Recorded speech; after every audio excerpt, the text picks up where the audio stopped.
کہ یہ جو دن چل رہے ہیں وہ ہمارے ہاں ہمارے حکمران کہتے ہیں مزید سخت فیصلے کرنے پڑیں گے.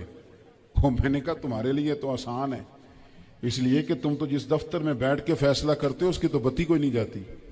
تمہیں کیا پتا ہو، وہاں تو اے سی بھی 1 منٹ کے لیے بند نہیں ہوتا. یہ تو اس سے پوچھو باپ سے کہ جو عید سے پہلے اپنی بیوی سے مشورہ کر رہا ہے کہ عید آ گئی ہے، اگر بیٹی کے گھر کپڑے نہ بھیجے تو اس کی ساس باتیں کرے گی. اللہ کے بندوں میں سے جو عالم ہیں وہ رب سے ڈرتے ہیں، تو دینی تعلیم اس کی معلومات حاصل کرنے کی کوشش کریں، صحیح کریں. قرآن مجید کی ایک آیہ کریمہ کا کچھ حصہ جو میں نے تلاوت کیا، اس میں اللہ کریم نے فرمایا اپنے محبوب سے، کہا وَقُلْ رَبِّ زِدْنِي عِلْمًا، اے محبوب آپ میری بارگاہ میں یہ دعا مانگیں، آپ یہ عرض کریں کہ اے رب میرے علم میں اضافہ کر دے، اے مالک میرے علم میں اضافہ کر دے. بہت ساری چیزیں ایسی ہوتی ہیں جن کی زیادتی ٹھیک نہیں ہوتی، وہ زیادہ ہو جائیں تو نقصان کرتی ہیں، لیکن علم ایک ایسی چیز ہے کہ جس کے بارے میں رب کریم نے کہا کہ محبوب آپ دعا مانگیں کہ آپ کو زیادہ علم دیا جائے. اور پھر علم ایک ایسی چیز ہے کہ کوئی بھی آدمی یہ دعویٰ نہ کرے کہ میں نے بڑا حاصل کر لیا ہے، میری اب تکمیل ہو گئی ہے، میں اب مکمل ہو گیا ہوں. جن کو اللہ نے غیب کے خزانوں کی کنجیاں دی ہیں نا، ان سے بھی رب کریم نے کہا ہے کہ محبوب آپ دعا کریں کہ مالک میرے علم میں اضافہ کر دے.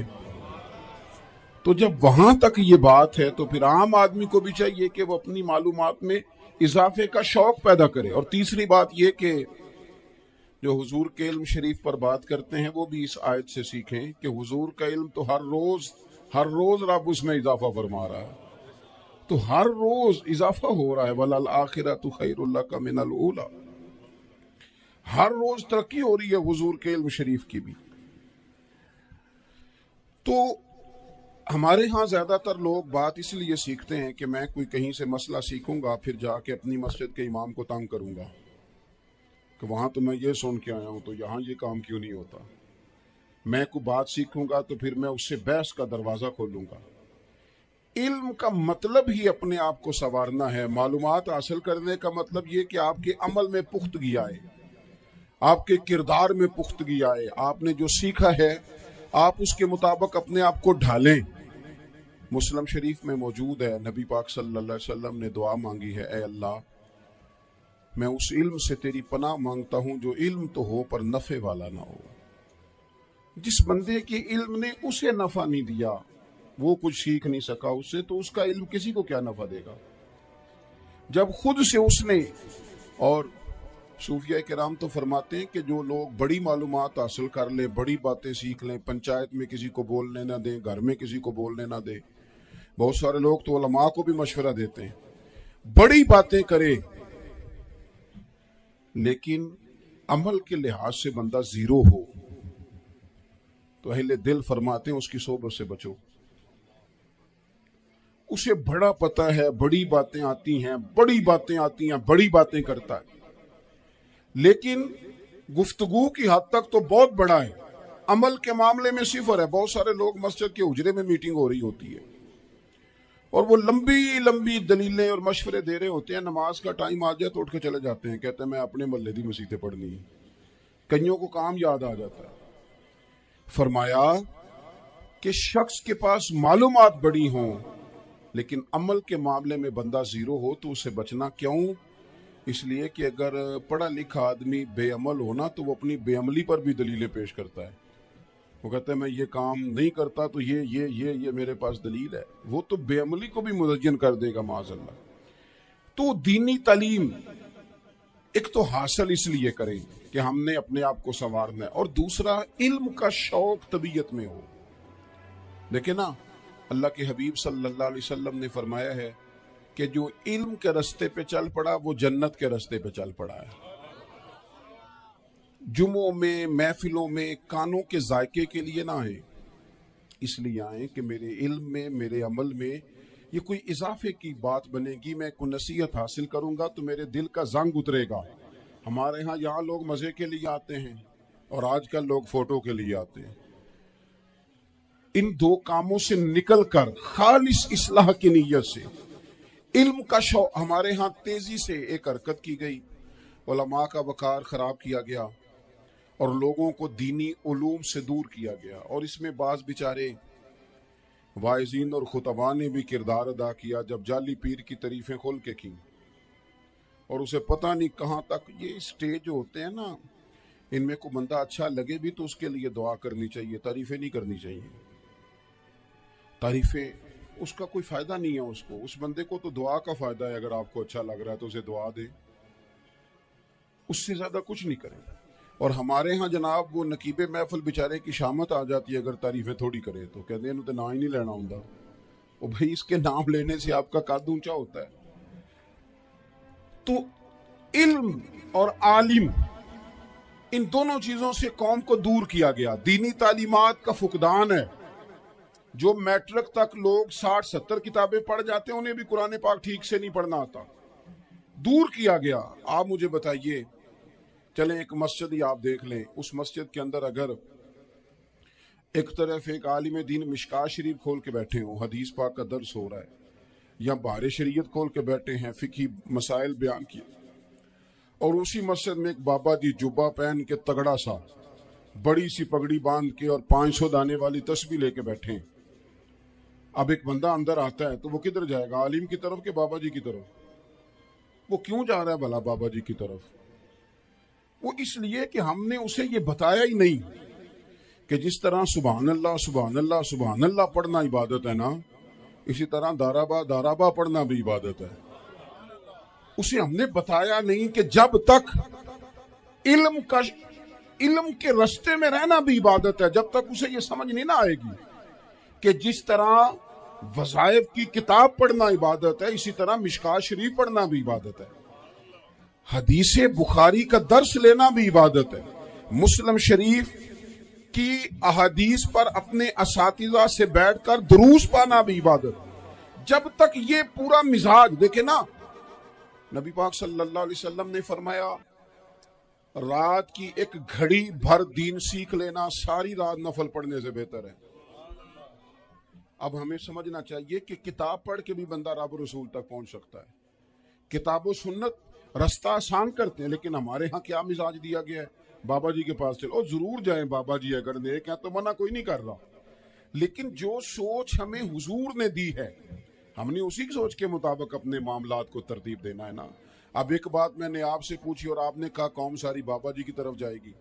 حدیث پاک اس طرح ہے، اللہ کے محبوب مسجد شریف میں تشریف لائے، دونوں جانب لوگوں کے حلقے بنے ہوئے ہیں، لوگ بیٹھے ہوئے ہیں. ایک حلقے میں لوگ اللہ کی یاد کر رہے ہیں، ذکر ہو رہا ہے. ایک حلقے میں بیٹھ کے ایک عالم کتاب و سنت کا درس دے رہے ہیں، ایک صحابی اور باقی سن رہے ہیں. خاص توجہ کریں نوجوان میری بات پر. رسول کریم صلی اللہ علیہ وسلم دونوں کے بیچ کھڑے ہو گئے اور کریم نے فرمایا دونوں محفلیں خیر کی ہیں، دونوں ہی حلقے خیر کے ہیں. اور پھر حضور فرمانے لگے مجھے چونکہ رب نے استاد بنا کے بھیجا ہے، میں چونکہ معلم بن کے آیا ہوں، یتلو علیکم آیاتنا ویزکیکم، میں چونکہ کتاب و سنت کی تعلیم کے لیے آیا ہوں. یہ لفظ کہتے کہتے حضور اس جماعت میں بیٹھ گئے جو دین پڑھ اور پڑھا رہی تھی. حضور وہاں بیٹھے جہاں بات دین کی ہو رہی، جہاں لوگوں کو اللہ رسول کی بات بتائی جا رہی. تو جمعے میں وقت پہ آئیں، اپنی دینی معلومات مضبوط کریں اور اپنے لیے مضبوط کریں. میں آپ کو بڑے درد سے یہ بات عرض کرتا ہوں، اگر دن میں 100 لوگ مسئلہ پوچھتے ہیں نا شریعت کا، تو ان میں 95 لوگ وہ ہوتے ہیں جو طلاق کا مسئلہ پوچھتے ہیں. والد صاحب نے، بیٹی کے والد صاحب نے 2 مہینے پہلے آرڈر دیا ہوتا ہے فرنیچر کا. بیٹے کی شادی ہو تو مہینہ پہلے شیروانی والے کو بھی کہنا پڑتا ہے، گاڑیاں بک کرانی پڑتی ہیں، میرج ہال بک، یہ سارے لوازمات ہم کرتے ہیں. سارا کچھ کیا، گاڑی سے گھر بسنا ہے، میرج ہال سے بسنا ہے، فرنیچر سے بسنا ہے. ہم نے سارا کچھ ان کو بتایا، لیکن کاش 2 گھنٹے بچی کسی معلمہ کے پاس جاتی، بچہ کسی استاد کے پاس جاتا، نکاح طلاق کے مسئلے بھی سیکھتے. میں دعوے سے کہتا ہوں اگر ہمیں پتہ چل جائے کہ 3 طلاقیں اکٹھی نہیں دینی چاہیے، کیونکہ دے دیں تو ہو جاتی ہیں، اگر ہمیں سمجھ آ جائے کہ نہیں دینی چاہیے، یہ مسئلہ بیان ہو، اور یہ والے مسئلے ہم محفلوں میں بھی نہیں بیان کر سکتے، اس لیے کہ لوگ کہیں گے مسئلہ تو وہ بیان کریں گے، اس پہ نعرے لگیں گے، آپ قوم کو یہ کیا بتا رہے ہیں، یہ تو چھوٹا عالم بتاتا ہے معاذ اللہ اس طرح کی باتیں، تو بڑی بڑی کوئی نقطے کی بات بتائیں۔ وہ اس طرح ہمارے ہاں وہ 1 گھنٹہ پہلے نہیں کہتے تگڑے ہو جو میں جملہ دینے لگا ہوں، وہ پتہ نہیں جملہ آ رہا ہے کہ ایٹم بم آ رہا ہے، تیار ہو جائے میرا جملہ ضائع نہ کرنا، ادھر بھاگ کے چلا گیا ادھر بھاگ کے آ جاؤ، اللہ جانے وہ جس طرح کبھی لگتا ہے نا پٹاری سے، اللہ جانے کیا نکلے گا، میں جملہ دینے لگا ہوں۔ تو میں کہتا ہوں تو آرام سے بیٹھ کے بھی جملہ دے دے، تیرے جملے سے کیا نکلے گا، اور تو جملہ نہ دے ہمیں کوئی آیت دے، تو جملہ چھوڑ ہمیں کوئی حدیث پاک سنا، یعنی ہر نقیب ہر خطیب ہر نعت خواہ اٹھ کے کہتا ہے سارا قرآن ہی حضور کی تعریف ہے، اور بھئی اگر سارا قرآن حضور کی تعریف ہے تو چند آیتیں پڑھ دے، پھر تو نے پڑھی تو ایک بھی نہیں اور تو کہتا جا رہا ہے سارا قرآن ہی حضور کی تعریف ہے، یہ والی تعریف بھی تو سنانا قوم کو، جو یہ بچے ان کے استاد انہیں سکھا رہے ہیں اور یہ سیکھ رہے ہیں، اس طرف بھی تو سفر کریں۔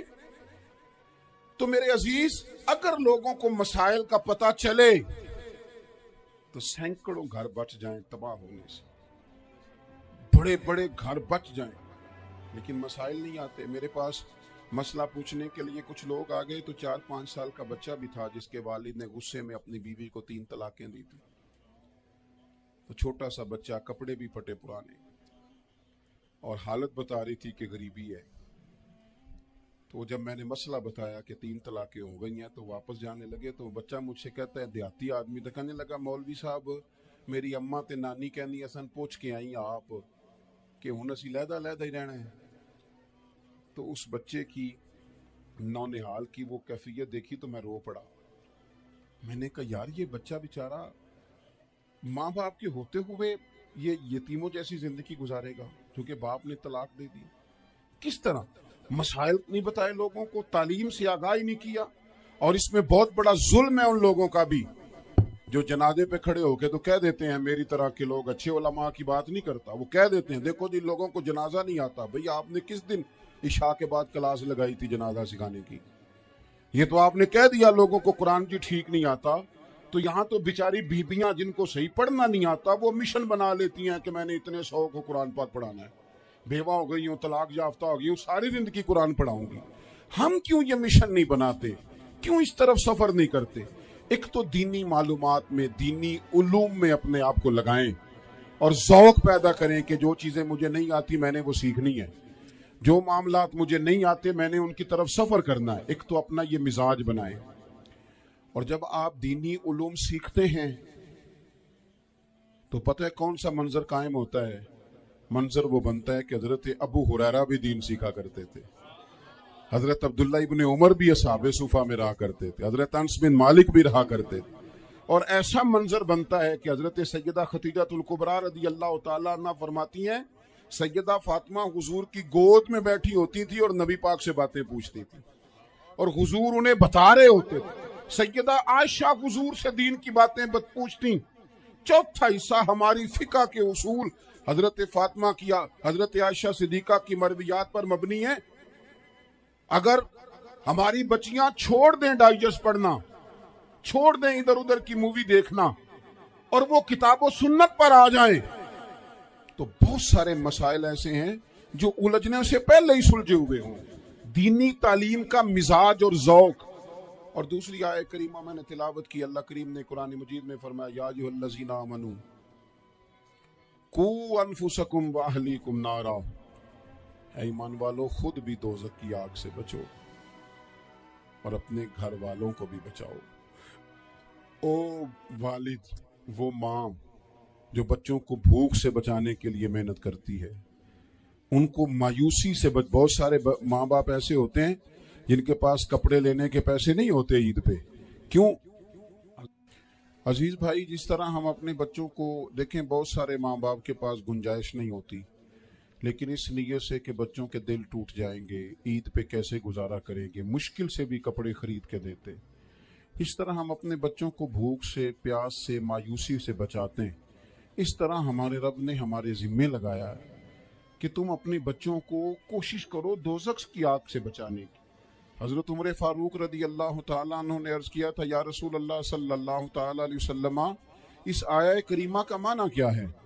تو محبوب کریم علیہ السلام نے فرمایا، عمر، جن چیزوں کا اللہ تمہیں حکم دیتا ہے تم اپنے گھر والوں کو ان چیزوں کا حکم دو، جن چیزوں سے رب رسول تمہیں منع کرتے ہیں اپنے گھر والوں کو ان سے روکو، اپنے گھر کے اندر نفاذ دین کرنے کی کوشش کرو۔ میرے بھائی، بہت زیادہ آزمائش ہے ہمارے گھروں میں، بے چینیاں ہیں، اضطراب ہے، بچوں میں سختی ہے، بہن بھائی ایک دوسرے کے ساتھ لڑتے ہیں، مزاجوں میں تلخی آ گئی۔ کیوں بھلا؟ اس لیے کہ ماں باپ کو جو بہترین کردار اور جو حسین طریقہ گھر میں اپنانا چاہیے تھا، بچے تقریر باہر سے سنتے ہیں لیکن وہ فالو اپنے ماں باپ کو کرتے ہیں۔ اگر ماں باپ میں حوصلہ ہو، صبر ہو، اطمینان ہو، خودداری ہو، تھوڑے پر گزارا کرنے کا مزاج ہو، دیکھیں نا، آج ڈپریشن ہے، ٹینشن ہے، پینکس اٹیکس ہیں، بڑی ساری چیزیں آ گئی ہیں۔ کیوں بھلا؟ صبر نہیں، تحمل نہیں، بردباری نہیں۔ آزمائے، ایک دن ایک بچہ میرے پاس آ گیا مدرسے کا، اور آ کے وہ رونے لگا۔ میرے گھر والے کہنے لگے، کھانا چھوڑ دیں، پہلے اس کی بات سن لے۔ میں نے کہا، پتر کیا ہوا؟ کسی نے مارا ہے کسی استاد نے؟ کہنے لگے، نہیں حضرت، گھر فون کیا تھا تو میری اماں اور ابا کی لڑائی ہو رہی ہے۔ بچہ کانپ رہا ہے، ٹانگیں کانپ رہی ہیں۔ میں نے کہا، کیا ہو کیا گیا تمہیں پتر؟ لڑائی ہو رہی ہے تو گھروں میں ہو ہی جاتی ہے۔ کہنے لگے، نہیں، آپ کو پتہ نہیں، وہ بڑا سخت لڑتے ہیں۔ میرے والد جب میری والدہ کو مارنے کے لیے آگے بڑھتے ہیں تو ہم سارے چار پنجوں کے نیچے چھپ جاتے ہیں، ہمیں خوف آتا ہے، وہ منظر خطرناک ہوتا ہے۔ یہ کون تکلیف دے رہا ہے اپنے بچوں کو؟ یہاں بیٹھے، ہمارے ہاں میلوں دور رہتے تھے اس کے گھر والے، تو وہ تکلیف میں تھا، تو گھر میں کیا کیفیت ہوگی؟ اگر حوصلہ ہو، صبر ہو، قناعت ہو، اللہ کے دیے ہوئے تھوڑے رزق پر ہمیں راضی رہنا آتا ہو، ہمارے گھروں میں سکون آئے، اطمینان آئے، ہم جو زندگی بڑی خوشی خوشی گزار سکتے ہیں۔ ہمارے مزاجوں کا لالچ، ہماری طبیعتوں کی بے راہ روی، ہماری جھوٹی انا کا بت، ان ساری چیزوں کو ختم کر دیتا ہے۔ اپنی زندگی کے اندر اگر ہم وہ کردار اپنے بچوں کو دیں، جس کردار میں موبائل بھی ہو، جس میں گاڑی بھی ہو، جس میں پیسے بھی لا کے ابا دراز میں رکھتا ہو، لیکن والد کا گھر میں مصلی بھی موجود ہو، اس کی کوئی تسبیح بھی ہو، وہ یہ بھی کہتا ہو کہ خدا نے اپنے فضل سے آج 5,000 دیا ہے تو اس میں 1,000 غریبوں کا بھی ہے، اس میں تھوڑا سا میں نے اللہ کی رضا کے لیے بھی رکھا ہے۔ اگر کوئی مشکل آ جائے تو وہ باپ اور ماں کو صبر کرتا ہوا دیکھتے ہوں، اگر ایک باپ کر بات کرے تو دوسرا برداشت کرتا ہو۔ خدا را اپنی اولادوں کو اس اذیت کا شکار نہ کرو۔ اپنے گھروں کے اندر وہ خودداری، وہ پیار، وہ وقار، وہ محبت، وہ انداز۔ آپ تھکے ہوئے ہیں، کوئی شک نہیں، آپ بہت سارے مسائل کا باہر شکار ہوں گے، کوئی شک نہیں، لیکن آپ باہر سے تھک کے آئے ہیں، اور اگر آپ باہر اپنی فیکٹری کے مالک ہیں اور دفتر کے بڑے ہیں تو گھر میں بھی تو آپ بڑے ہیں نا۔ آپ کی ماں بھی تو انتظار کر رہی ہے، اس نے بھی تو دکھڑا سنانا ہے نا آپ کو۔ آپ یہ دیکھیے کہ آپ کے بچے بھی تو انتظار کر رہے ہیں، وہ چاہتے ہیں کہ ابا آ کے بیٹھے تو ہم ان کے سینے پہ چڑھ کے تھوڑا کھیلیں۔ آپ کی اہلیہ منتظر ہیں۔ کچھ باتیں بیوی کسی اور سے نہیں کہہ سکتی، صرف اپنے شوہر سے کہتی ہے، لیکن وہ تو آتے ہی جلال میں آ گئے صاحب، وہ کہنے لگے، تو بڑی نالائق ہے، میں تھکا ماندہ آیا ہوں اور تو نے مجھے کہانی سنا دی ہے۔ وہ اس خاتون سے شدت کے ساتھ پیش آنے لگے۔ میرے رسول پاک کی حیات نور کو دیکھو، حضرت ام ایمن حضور کی رضائی والدہ ہیں، ان کی بھی خدمت ہو رہی ہے۔ حضرت حلیمہ سعدی آ رہی ہیں تو خدمت ہو رہی ہے۔ حضرت عباس حضور کے چچا ہیں تو کریم فرماتے ہیں میرے چچا ہیں باپ کی جگہ پہ۔ حضور دوست احباب صحابہ غلاموں سب کے ساتھ پیار کر رہے ہیں۔ 9 ازواج مطہرات ہیں گھر کے اندر، اور کیفیت یہ ہے کہ حضور صرف ان کی ضرورتوں کا ہی خیال نہیں کرتے، خواہشات کا ہی خیال نہیں کرتے، بلکہ میرے کریم کا طریقہ یہ ہے کہ کوئی بندہ آج بول کیا رہا ہے، وہ کہاں کھڑا ہے، آج اس کے جملے کس طرح کے ہیں، اس کا لہجہ کس طرح کا ہو گیا ہے اور اسے ٹھیک کیسے کرنا ہے. محبوب اس کا خیال فرماتے, توجہ کرتے. میں کہتا ہوں کہ ہم سب کو شوق آیا ہے آرام کرنے کا. میں صبح 11 بجے سے پہلے اپنے گھر سے نکل آیا تھا اور یہ وقت آ گیا ہے اور رات کو خدا جانے کس وقت گھر پہنچنا ہے. کئی دفعہ کیفیت یہ ہوتی ہے کہ گاڑی سے اترتے ہیں تو پھر دل کرتا ہے کہ کوئی اٹھا کے چلائے نہ کبھی. اس کے باوجود بہت سارے لوگ ناراض رہتے ہیں کہ ہم سے مل کے نہیں گئے, فوٹو نہیں کھنچوا کے گئے, فلانی جگہ چائے نہیں پی کے گئے. یہ تسلسل ہے. لیکن میں جتنا مرضی تھکا ماندہ گھر جاؤں گا نا, کبھی ایسا نہیں ہوا کہ میں گھر جاؤں تو بڑی ٹینشن میں جاؤں. میری گھر والی ایک دن مجھ سے کہنے لگی, آپ نے کبھی نہیں کہا کہ میں تھکا ہوا ہے. بندہ تھک بھی تو جاتا ہی ہے نا, کبھی کہاں کرے نا. میں نے اسے کہا پتہ کیوں نہیں کہتا, اس لیے نہیں کہتا کہ میں نہیں چاہتا کہ میرے بچے یہ کہیں کہ ہم نے دین نہیں پڑھنا, ہمارا باپ تو بڑی مشکل میں ہے. ہم اپنے کام کے بارے میں اپنے گھر میں شکوے کرتے ہیں. آپ کسی بچے سے پوچھ لیں کون سا کام کرنا ہے, کہ جڑا ابا جی کر دے رہے ہیں وہ نہیں کرنا. کیوں کہ ابا جی ہر روز تو کہتے ہیں میں بڑا الجھ گیا ہوں, یہ کام بڑا مشکل ہے. میں چاہتا ہوں کہ میں اپنے بچوں کو یہ بتاؤں کہ پتر میں تو جدھر جاتا ہوں پھول ہی پھول ہیں, میں تو جدھر سے گزرتا ہوں محبت ہی محبت ہے, میں تو جدھر سے دیکھتا ہوں دعائیں ہی ملتی ہیں, تاکہ ان کا شوق پیدا ہو. میرے عزیز, آپ تھوڑا سا دل بڑا کریں. اگر آپ ایک کی وجہ سے پورا گھر سکون میں آ جاتا ہے تو آپ دل بڑا کیوں نہیں کرتے؟ جگہ ڈھونڈتے ہیں بس مجھے کوئی تنگ نہ کرے, کوئی میری باپ ماں بدولت کو کوئی پریشان نہ کرے. بخاری شریف سنیے, حضرت عائشہ صدیقہ رضی اللہ تعالیٰ عنہ بیٹھی ہیں. حضور فرمانے لگے, عائشہ آج ایک بات نہ بتاؤں تمہیں؟ یا رسول اللہ بتائیے. حضور فرمانے لگے, جب تم مجھ سے ناراض ہوتی ہو تب بھی مجھے پتہ چل جاتا ہے, اور جب راضی ہوتی ہو پھر بھی پتہ چل جاتا ہے. تو حضرت سید عائشہ صدیقہ بات سن کے بڑی خوش ہوئی. یا رسول اللہ وہ کیسے؟ حضور فرمانے لگے, کبھی کبھی تم قسم اٹھاتی ہو. یا رسول اللہ ہاں. فرمایا جب ہوتی ہو نا راضی, خوش, تو پھر کہتی ہو مجھے رب محمد کی قسم صلی اللہ علیہ وسلم. پھر تم میرے نام کے ساتھ رب کریم کا نام ملا کے قسم اٹھاتی ہو, رب محمد کی قسم. یا رسول اللہ بالکل ایسے ہی ہے. اور فرمایا جب تمہارے دل میں کوئی بات ہوتی ہے نا تو پھر تم کہتی ہو مجھے رب ابراہیم علیہ السلام کی قسم. پھر تم رب محمد نہیں کہتی. یہ بخاری مسلم میں موجود ہے.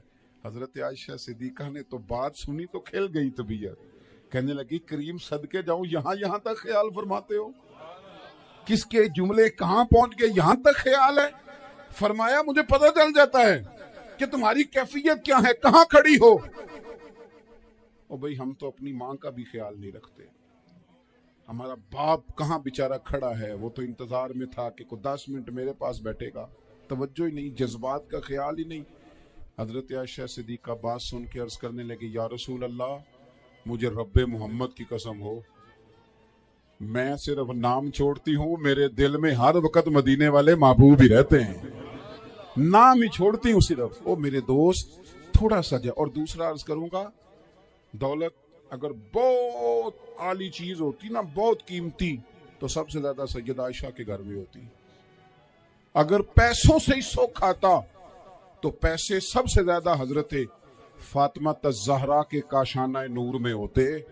او میرے بھائیوں, سونا وقت محبتوں سے گزارا جا سکتا ہے.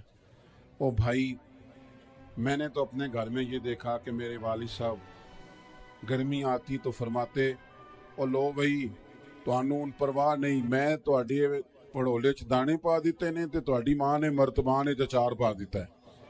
لو اب تمہیں کہیں جانے کی ضرورت نہیں پڑے گی. اس پہ بھی وقت بڑا اچھا گزرتا تھا, اس پہ بھی ٹائم بڑا اچھا. 6 کھانے کھا کے بچے نخرے کر رہے ہیں. میں نے اپنے والد صاحب سے ایک دن کہا, میں کہ ابا جی تانوں پسند کی ہے؟ فرمان لگے, پتر جے تے لگی ہوئے بھوک پھر تے ہر شے, اور اگر بھوک نہ ہو تو پھر نخرے ہی نخرے ہیں, پھر کیا پسند ہونا ہے. طبیعت نہیں. اپنے گھروں میں اپنے دوستوں میں اطمینان پیدا کریں, اضطراب سے باہر آئیں. اور ایک بات اور عرض کرنی ہے, یاد رکھنا تقریر باہر چلتی ہے, گھر میں نہیں چلتی. گھر میں عمل چلتا ہے.